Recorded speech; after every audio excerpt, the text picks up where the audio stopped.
आजच्या भागामध्ये आपण पाहणार आहोत, सगळीच जण आता जेवायला बसलेली असतात आणि त्याच वेळेला बाबा म्हणजे सुभाष आता विचारू लागतात की काय ग, आता आपण बसलोच आहोत एकदम सगळीच जण जेवायला, तर मला सांग काय करायचं आहे. म्हणजे तू निर्णय काय घेतलायस ते तरी मला सांग, म्हणजे कसं तसं बोलता येईल ना त्या लोकांसोबत, असंही आता म्हटलं जातं. जेव्हा आता आशूला विचारलं जातं तेव्हा आशू म्हणते की आता काही झालं तरी मन घट्ट करावं लागेल आणि जी काही गोष्ट आहे ती सांगावी लागेल, आणि त्याचसाठी ती आता ठरवते आणि ती आता सांगायला सुरुवात करते आणि म्हणत असते की खरं तर ना माझा निर्णय झालेला आहे, मला हे लग्न करायचं नाही आहे, म्हणजेच मला हा मुलगा पसंत नाही आहे असं देखील आता तिनं सांगितलेलं असतं. आणि जेव्हा हे सगळं काही ती बोलते ना तेव्हा मात्र आता सगळ्यांनाच खूप मोठा धक्का बसतो.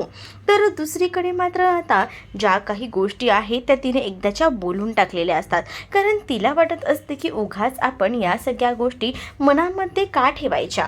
दुसरीकडे स्मायरा आपल्या मैत्रिणीसोबत फोनवर बोलत असते आणि ती आता सांगत असते की मला ना खरंच ना खूपच जास्त भारी वाटतंय, म्हणजे मला आनंद या गोष्टीचा होतोय ना की मला ना गौतम आवडलाय, आणि मेन म्हणजे ना तो त्या मुलीच्या मागे लागला होता, त्या आशूच्या. तिला मार्केटमध्ये प्रपोज केलं त्याने, पण त्याचा काय उपयोग झाला? काहीच उपयोग झाला नाही. तुला मी सांगते, तिने ना दुसराच मुलगा लग्नासाठी बघितला आणि त्यामुळे आता ह्याला तर माझ्यासोबतच लग्न करावं लागेल, ह्याच्याकडे दुसरा ऑप्शनच उरलेला नाही आहे असंही आता म्हटलं जातं.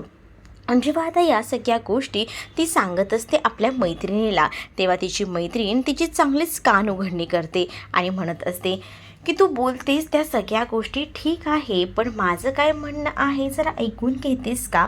म्हणजे बघ, या सगळ्या गोष्टींचा जरा विचार कर आणि बघ, जर त्या आशूने त्या गौतमला होकार दिला आणि तिच्या घरच्यांना जर हे स्थळ आवडलं तर तिच्या घरातले लगेचच तर ह्या लग्नाला होकार देतीलच ना, कारण शेवटी गौतमची प्रॉपर्टी खूप जास्त आहे, शेवटी पैसेवाले आहेत ते. मग मग तर ते लोक होकार देतीलच ना. थोडा विचार करण्यासारखी गोष्ट आहे. तुला जर वाटत असेल ना तर तू ह्या सगळ्या गोष्टींना तुझ्या घरच्यांसमोर बोलून टाक आणि काय ती प्रेमाची कबुली तुझी देऊन टाक. इकडे आता स्मायरा लगेचच खाली येते. सगळ्यांनाच आता तिला सत्य सांगावंसं वाटत असतं आणि त्यासाठी ती आता धावपळ करत का होईना सगळ्यांसमोर येते आणि ती म्हणत असते की मी एक डिसिजन घेतलेला आहे. त्याच वेळेला तिला विचारतात की नक्की कसला डिसिजन घेतला आहेस तू, ते तरी सांग. मग ती सांगते की मी लग्न करायचा डिसिजन घेतला आहे. हे म्हटल्याबरोबर आता सगळीच जण एकदम आवासून तिच्याकडे बघू लागतात. त्याबरोबर उमाला मात्र आनंद होतो. उमा म्हणत असते की बापरे, एवढा आनंद झालाय ना काय सांगू. चला आता फायनली तू लग्नाला तयार झालीस म्हटल्यावर आपण आहे ना मस्त अशी तुझ्यासाठी स्थळ बघूया, स्थळ बघायला सुरुवात करूया. मी मंचेकरांना सांगते तुझ्यासाठी चांगलं स्थळ बघायला, असंही आता उमा सांगत असते, कारण मंचेकरांनी आशूसाठी सुद्धा चांगलं स्थळ आणलं होतं, तर आपल्या स्मायरासुद्धासाठी चांगलं स्थळ घेऊन येतील याची पूर्णपणे गॅरंटी आता होती. पण दुसरीकडे मात्र अशा लोकांना माझी मुलीची स्थळ बघायला सांगू नकोस, कारण मला माहिती आहे ना माझी मुलगी ना जरी युनिक आहे, वेगळी आहे. तिला जी मुलं पसंत पडतील ती स्वतःहून मला सांगेल, आणि त्यापेक्षा ना मी तर म्हणतो की तिच्या मर्जीनेच हे लग्न होईल.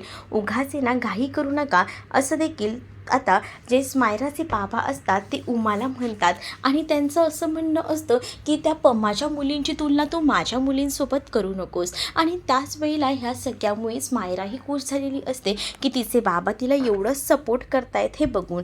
पण दुसरीकडे मात्र आता आकाश वैतागत असतो आणि म्हणत असतो की बाबा तुम्हाला या गोष्टी कशा काय पटू शकतात, ती तुम्हाला सांगते एका मुलाबद्दल. तो मुलगा कोण आहे काय आहे आपल्याला काही माहीत नाही, तिला लव्ह मॅरेज करायचं म्हणते. जर त्या मुलाचं बॅकग्राऊंडच आपल्याला माहीत नसेल तर हिचं लग्न आपण कसं लावून देणार आहोत. त्यावर आता तिला विचारलं जातं की नेमका तो मुलगा कोण आहे ते आम्हाला सांग, मग आपण डिसिजन घेऊया की तुझं लग्न लावायचं की नाही ते. असं देखील आता स्मायराच्या बाबांनी तिला म्हटलेलं असतं. स्मायरा आता लाजत असते. दुसरीकडे मात्र आता आशूने तिला तो गौतम जो मुलगा बघायला आलेला होता तो आवडत नसल्याचं सांगते आणि त्या स्थळाला तिने नकार दिलेला असतो. जेव्हा आता ती त्या स्थळाला नकार देते ना तेव्हा खवळलेली पमा लगेचच त्या आशूच्या जोरदार कानाखाली वाजवते. आशू बिचारी अडखळतच तिथेच उभी असते आशूलाही सुधरत नसतं की काय करावं. आता पमा भडकलेली असताना पमाला सगळीच जणं मागे खेचतात. पमाला दम्याचा त्रास असतो आणि म्हणूनच पमा भडकलेली असताना सुभाष, शरू तिला आधार देत असतात. पण आशूच्या तिने जोरदार कानाखाली वाजवलेली असते. तिला दुसरं आता काही दिसत नसतं, कारण एवढं चांगलं स्थळ आलंय आणि मग तिला वाटत असतं की ही मुलगी नकार का देते. चांगलं स्थळ असल्यामुळे हिने हे लग्न करायला हवं असं पमाला वाटत असतं. पमा म्हणत असते की इतके दिवस मला असं वाटत होतं की हिच्या पत्रिकेत दोष आहे, पण आता हिच्यामध्येच दोष आहे ही गोष्ट कळते. हिला काय वाटतंय की मुलांची लाईन लागणार आहे का हिला बघायला. हिला कसं कळत नाही एवढं चांगलं स्थळ आले, घरानंही चांगलं आहे, त्यांना ही मुलगीसुद्धा पसंत आहे, सगळं काही योग्य मार्गावर लागेल, पण हिला ते करायचंच नाही आहे. मला कळतच नाही आहे हिचा या लग्नाला नकार देण्यामागचं कारण तरी काय आहे. आता पमाला खूप जास्त त्रास होत असतो. शरू तिला पंप वगैरे आणून देते, पण तो पंपसुद्धा आता पमाला नको असतो. पमा म्हणत असते की माझा जीव गेला ना तरीही चालेल, पण आता मला तुमच्या लोकांचं ना काही ऐकून घ्यायचंच नाही आहे. मी ठरवलं आहे आता भरपूर झालं, खूप झालं, इथून पुढे ना तुम्ही कोणीही मला काहीच बोलू नका असं देखील आता पमा जी आहे ती बोलत असते. पमा जेव्हा या सगळ्या गोष्टी बोलते तेव्हा मात्र आता पाहायला मिळतं की स्वतःच आता जी आशू असते ती सांगत असते की आई असं करू नकोस, प्लीज प्लीज घे ना. पण आता आशूला ती म्हणत असते की तू तर माझ्या जवळही येऊ नकोस, कारण तुझ्यामुळेच माझ्यावर आज ही वेळ आलेली आहे. एवढं चांगलं स्थळ आहे पण तरीसुद्धा तू नकार देतेस, काय तुला झालं आहे ना मला खरंच कळत नाही. आशू आता आपल्या आईलाच पमाला शांत करण्याचा प्रयत्न करत असते, पण पमा खूप जास्त भडकलेली असते, कारण पमा शेवटी आई म्हणून या सगळ्याचा विचार करत असते. तिला असं वाटत असतं की आपल्या मुलीचं सगळं काही चांगलं व्हावं आणि यासाठी ती आशूकडे म्हणत असते. पण आशू जेव्हा आता पम्माच्या जवळ जाते ना तेव्हा मात्र आता पम्मा जोरातच तिला ढकलून देते आणि म्हणते की आता बस झालं, आता मला तुझ्याशी जराही बोलायचं नाही आहे, हे सगळं काही तुझ्यामुळे होतं आहे आणि आता वर मला पाणी द्यायला येतेस का आणि पंप द्यायला येतेस का, मला तुझ्याकडनं काही नको आहे. बिचारी ना आता आशू रडत असते, पण ती ना खरं तर त्या गौतमच्या प्रेमात असते, पण ती बोलू शकत नसते. सगळीकडनं बिचारीची कोंडी झालेली असते, तिला आता काहीच करता येत नसतं. पण पम्माला या सगळ्याचा त्रास होत असतो. पम्माला असं वाटत असतं की मुलीसाठी चांगलं स्थळ आलंय, समोरून चालत आलंय म्हटल्यावर या मुलीने लग्न करायला हवं ना, पण तरीसुद्धा ती आता या सगळ्यामध्ये विघ्न आणत असते. म्हणूनच आता म्हटलं जात असतं. दुसरीकडे आता स्मायराला विचारलं जातं की तू मुलगा बघितला आहे तो नेमका कोण आहे. तर स्मायरा सांगते की तो मुलगा ना तुमच्यासुद्धा ओळखीचा आहे. मग सगळ्यांनाच प्रश्न पडतो आमच्याही ओळखीचा मुलगा आहे म्हणजे नेमका आहे तरी कोण, आणि तिला विचारलं जातं. त्यावेळेला ती आता गौतमचं नाव घेते. साक्षीचा भाऊ गौतम हे म्हटल्याबरोबर आता मात्र धक्काच बसतो आणि त्याच वेळेला ती स्पष्टपणे सांगून टाकते की माझं त्याच्यावर खूप जास्त प्रेम आहे आणि मी लग्न करेन तर त्याच्याबरोबरच, हे सुद्धा आता तिने ठामपणे सांगून टाकलेलं असतं. आणि हे सगळं ऐकूनच ना आता आकाशला तर सुचतच नाही. साक्षीच्या भावावर गौतमवरही प्रेम करते आणि त्यामुळेच आता उमालासुद्धा ह्याचा धक्का बसलेला असतो. उमा म्हणते की काय चाललंय काय हे, पण आता स्मायराचे बाबा म्हणतात की माझ्या मुलीला जर हे लग्न करायचं असेल ना तर आपण त्यांच्याकडे जाऊन बोलणी करूया. आणि दुसरीकडे मात्र आता स्मायरा एकदम खुश होऊन निघून जाते.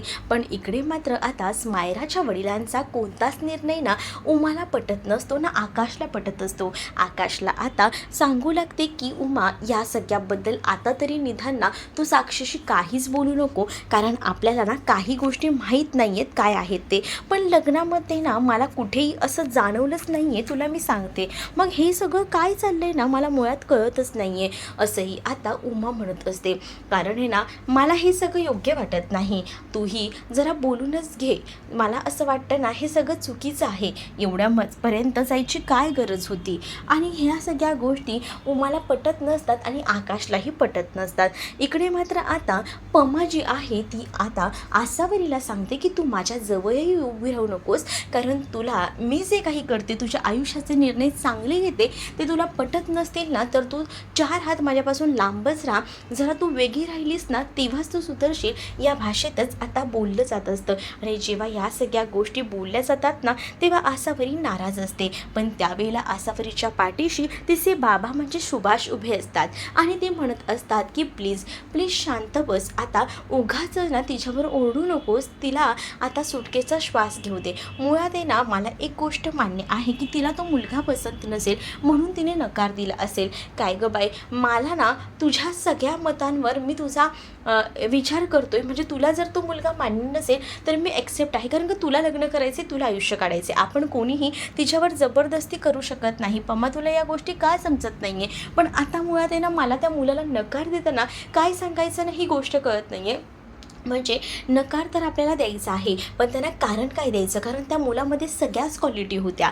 मग त्या कारण देताना आपण त्यांना काहीतरी तर सांगायला हवं. मग ते कारण मला तरी सांग ना, असं देखील आता सुभाष जे आहेत ते आसावरीला विचारत असतात. म्हणजे तुला मुलगा म्हणून तो पसंत नाही आहे का त्याचा जॉब, काही त्याचे काही प्रॉब्लेम्स आहेत ते जरा सांग मला, म्हणजे मला समोरच्या व्यक्तीला सुद्धा बोलायला तेवढं बरं पडेल.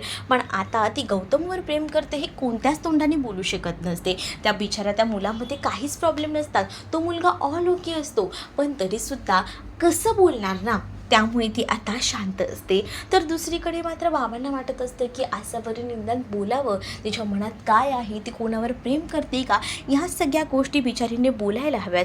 पण इथे आसावरीच्या तोंडात ना एकही शब्द बाहेर पडत नसतो आणि त्यामुळे आता सुभाषने सुद्धा तिला आता चांगलंच या सगळ्यामध्ये अडकवून टाकलेलं असतं. कारण ते तिला म्हणत असतात की तूच आता मला सांग की काय करायचं, म्हणजे त्यांना कारण काय द्यायचं. कारण शेवटी ते मुलीचे वडील आहेत, समोरच्या पार्टीने होकार दिलाय, पण आपल्या मुलामध्ये काय दोष आहे हे सुद्धा त्यांना कळलं पाहिजे ना. मग आता त्या मुलीच्या वडिलांना तर उत्तर द्यायचे समोर, कारण तर इकडे आसावरी सांगून मोकळी झाली की तिला हे लग्न नाही करायचं, पण ती लोक कारण विचारणार तेव्हा कारण तर तयार असायला हवं.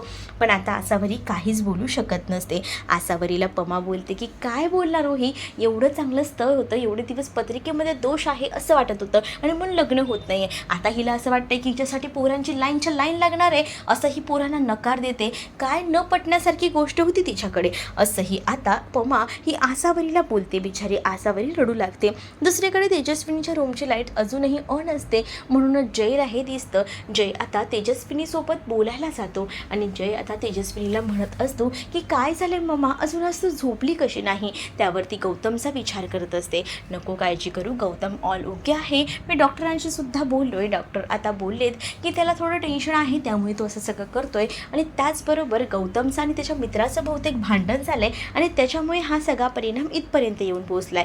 त्यामुळे मला असं वाटतं ना की आपण थोडा वेळ जाऊ द्यावा आणि सगळ्या काही गोष्टींसाठी थोडा वेळ द्यावा, असं मला तरी वाटतं. उगाचे ना आपण घाई करूया नको, असं देखील आता जय जो आहे तो तेजस्विनीला सांगून समजावू लागतो. आणि तसंही गौतमसोबत मी बोलणारच आहे, नक्की मॅटर काय आहे हे मलाही कळायला हवं, असंही आता जय तेजस्विनीला बोलत असतो. पण तेजस्विनी बोलते की त्याला आपण गाडीत चालवायला मुळात द्यायला नको, बघितलंस ना आज केवढा मोठा ॲक्सिडेंट झाला, हे सगळं काही माझ्या नजरेसमोरही जात नाही आहे, त्याला उलट ना कामाकडे लक्ष द्यायला सांगायला हवं. पण त्याचं भलतीकडेच चाललं आहे, त्याच्या मनात नेमकं काय आहे ना हे आपल्याला समजायला हवं, असं देखील आता तेजस्विनी जी आहे ती जयला बोलत असते. जय म्हणत असतो की तू बोलतेस ते अगदी बरोबर आहे, आपण आपल्या परीने प्रयत्न करूया, तू काळजी करू नकोस, तू टेन्शन घेऊ नकोस, मी बोलेन स्वतः गौतमशी, मग तर झालं. तेजस्विनी बोलते पण प्लीज लवकरात लवकर बोल, त्याच्या मनात कसलं टेन्शन आहे, काय चाललंय ते तर आपल्याला समजायला हवं, पण तू काहीतरी आपल्यापासून लपवतोय हे तर नक्की आहे, असंही आता तेजस्विनी जयला बोलत असते. जय मात्र तेजस्विनीला सांगतो की मम्मा तू टेन्शन घेऊ नकोस, मी बघतोय ना, मी म्हटलंय ना तुला, मग तू टेन्शन घेऊन होणार आहे का सगळा प्रॉब्लेम सॉल्व, नको घेऊस तू टेन्शन, मी बघतो काय ते, असंही बोलून तो आता तेजस्विनीला कसा बसा समजवू लागतो. आणि तिला हेही स्पष्ट बोलतो की बघ आता तुला आरामाची गरज आहे, त्यामुळे तू आराम कर, आपण नंतर ह्या विषयावर बोलूया, असं देखील स्पष्टपणे आता त्यांनी सांगितलेलं असतं. जेव्हा तेजस्विनीला जय हे सगळं काही बोलतो तरीसुद्धा तेजस्वीच्या डोक्यात ना त्या सगळ्या काही गोष्टी ज्या आहेत त्या जात नसतात. तिच्या डोक्यात सतत तेच विचार घुमत असतात. आसावरीला सुद्धा आता गौतम जे काही बोलला होता ते आठवत असतं. आसावरीच्या हे लक्षात येतं की गौतमने आपल्याला हे सुद्धा म्हटलं होतं, जर आपण दोघंही जण एकमेकांना पुढे भेटणारच नाही आहे, आपलं जमणारच नाही आहे, तर या देवाने आपली भेट तरी का घडवून आणली. हे सगळे गौतमचे जे काही वाक्य असतात ना, ते आसावरीच्या कानात नुसते घुमत असतात. आणि तेव्हाच ना आसावरी रडत असते आणि आसावरीसाठी शरू दूध घेऊन आलेली असते. आणि आसावरी आता रडत असताना जेव्हा तिला कळतं की शरू आली आहे, तेव्हा ती लगेच आपले डोळे वगैरे पुसून घेते. आणि डोळे जसे ती पुसते तसं आसावरीला शरू म्हणते की हे घे, तुझ्यासाठी दूध आणलं आहे. आसावरी नकार देते. शरू सांगते की बघ, थोडंसं दूध ठेवले उद्याच्या सकाळच्या चहापुरती आणि बाबांना मी सांगितलंय दूध आणायला, पण घे दूध, तू पिऊन घे, असंही आता सांगितलं जातं, कारण का तू जेवलीसुद्धा नाही आहेस. मला नको आहे असं आसावरी म्हणते, पण शरू तिच्यावर जबरदस्ती करते आणि तिला ते दूध प्यायला लावते. त्यामुळे आता आसावरीला ते दूध प्यावंच लागतं. दुसरीकडे मात्र आता पाहायला मिळत असतं आसावरीला बोलायला बघत असते. म्हणजेच ती तिला विचारते की नक्की काही प्रॉब्लेम झाला आहे का, तुझ्या मनात दुसरं काही आहे का, तर सांग. तू कोणाच्या प्रेमात आहेस का, तू माझ्यापासून काही गोष्टी लपवतेस का, हे देखील आता तिला विचारलेलं असतं. मग आता ती तर आसावरी जी आहे ती शरूकडे पाहतच राहते. गौतमचा विचार करून तेजस्विनीला आता वेळ लागायची बाधा आलेली असते. कारण शेवटी जयने कितीही बोललं की मी याकडे लक्ष घालेन, पण शेवटी ती आई आहे, त्यामुळे गौतमची तिला काळजी वाटणं हे स्वाभाविकच आहे. आणि त्यामुळे गौतमची ती काळजी करत असते. आणि गौतम त्या लोकांपासून काहीतरी लपवतोय ही गोष्ट मात्र आता तेजस्विनीला ठामपणे कळलेली असते. त्यातच जयला सुद्धा कामाचा जास्त प्रेशर असतो, तरीसुद्धा जय हा त्याचं काम एकदम चोखपणे करतो आणि घरसुद्धा सांभाळतो. त्यामुळे तेजस्विनीला जयचं कौतुक वाटत असतं. दुसरीकडे आता काय झाले तुझ्या मनात, तू कोणावर प्रेम करतेस का, तसं असेल तर मला सांग, कारण एवढं चांगलं स्थळ ना ताई खरंच शोधूनही सापडणार नाही. म्हणजे बघ ना, एवढं चांगलं स्थळ आले, वाटल्यास अजून थोडा विचार कर, थोडा वेळ घे आणि मग तू होकार काय ते कळव, मग तर झालं ना. असंही आता शरू ही आसावरीला समजावतच म्हणत असते. आसावरीला पुन्हा एकदा त्यांनी संधी दिलेली असते की त्याच मुलासोबत लग्न कर, वाटल्यास वेळ घे, हे सगळ्या काही गोष्टी. मग आता आसावरी या सगळ्या गोष्टीचा विचार करू लागते. तर तुम्हाला हा भाग कसा वाटला हे कमेंटमध्ये मला नक्कीच सांगा. आणि अशाच नवनवीन भागांसाठी आपल्या चॅनलला सुद्धा सबस्क्राईब करायला विसरू नका. चला तर मग भेटूया पुढच्या भागामध्ये. तोपर्यंत टाटा बाय. व्हिडिओ आवडला असेल तर लाईक करायला विसरू नका.